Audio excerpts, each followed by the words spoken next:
I met Jeff when we were in college at UC. We were in the marching band together, and we started dating then, and we got married about 2 years later. We were married for 21 years. We have 3 kids. They're David's 22, and Katie's 20, and Ryan is 7. We just were a very close-knit family. We did a lot of things together. We did a lot of outside activities. We did a lot of hiking and bike riding on different bike trails, and went on a lot of vacations down to Florida. That was our main spot in Siesta Key. It was on January 21st, 2005 when I would say my life changed forever. From what we were used to. We just went on with our normal day. That day we were, I was actually going somewhere with a friend of mine that day, and Jeff was taking Ryan out to Caesar Creek, and David and Katie were both at home. David was going to be watching Ryan later that afternoon because Jeff had a meeting that day, and he worked from home. And later that afternoon, after he had said he would be home, my daughter had tried to call him and didn't get a hold of him. So we tried several times over the next couple hours to get a hold of him, and it was getting to where it was getting dark, going to be dark soon, and I had this gut feeling that something was wrong with him. And I hadn't heard from him, and he was a very good one to call us, if there was something wrong. And I finally had called the park rangers out at Caesar Creek to see if they had seen him or knew anything about him, and they had told me they'd have someone call me back. And no one called back, so I called him again, and in the meantime I had called my brother and my neighbor just to see if they knew where he might be. And probably 10 minutes later my phone rang, and it was the coroner's office, and they called and they said, there's been an accident, your husband is dead, and your son is in the trauma unit at the hospital. And at that point, I just went completely numb. I just didn't know how I would go on with the rest of my life without Jeff with us, and just taking care of the kids by myself. I just didn't know how I was going to do that. And we got up to the hospital and got Ryan and brought him home, and my brother had gone with us, and it was just Ryan questioning so much, where's Dad? I want my dad. And we were explaining to him how he was in heaven, and how Dad was going to watch over him. And we just came back home and kind of went through the week trying to get up to that funeral. And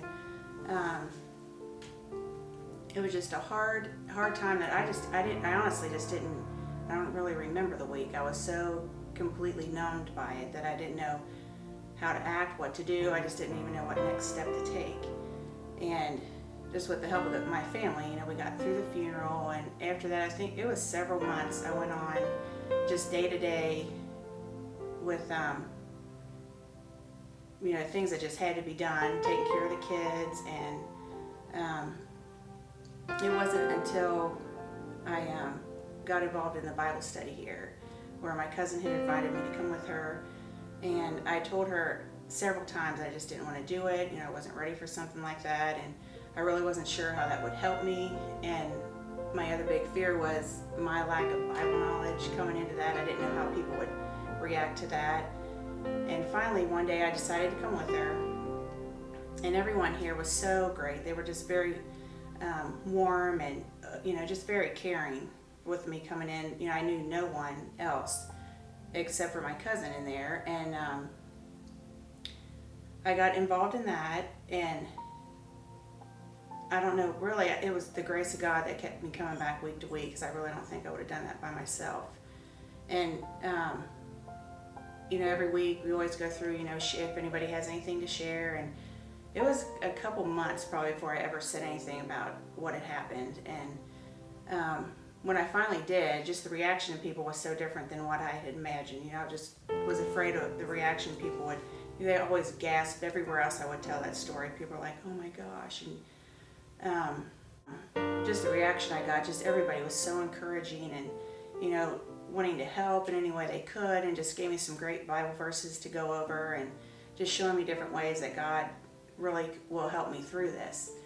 And I just have learned so much through that on how He has brought me through this whole process. And He has shown me just how trusting Him and turning that completely over to Him instead of trying to keep control of myself, how He will get me through it, and He has control of my life. And with raising my kids by myself, He has just shown me, because I'm just so worried about them not having a father, that He's their Heavenly Father, and He will take care of them, and He wants what's best for them, probably more than I do.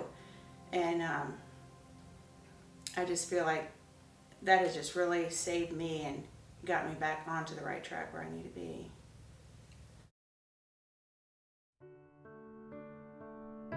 Before that, I wasn't as strong in my faith as I am now. It's drawn me a lot closer to God, and just has made me look at life completely different. I just don't want to ever take anything for granted anymore, and it's just put a whole new spin on life, that I just want to live each day the best that I can, because you really don't know what tomorrow holds for you, and just to be thanking God every day too, just for all the blessings He's given us each day. I've been doing the Bible study probably for about 2 years, and this past year I have been in the leadership group. I've been leading a small group on Wednesday mornings, and that is something too, if you would have told me I was going to be doing that 3 years ago, I would have never agreed with that one. But that has been such a great thing to be involved in. I just love the women and on that team are so good to be around. And just being with a small group too, I've learned that sharing my story really helps other people. I think if they have something to share and maybe don't feel comfortable sharing, if I share my story, I've noticed that other people will come forward more with theirs. And I just think if I could help some people in that way, just to give them some of the encouragement that I've had, and just let them see just how there is a group of women out there that are very caring and very willing to help you if you need help, and just to help you get closer to God. It's just a great thing to be involved in.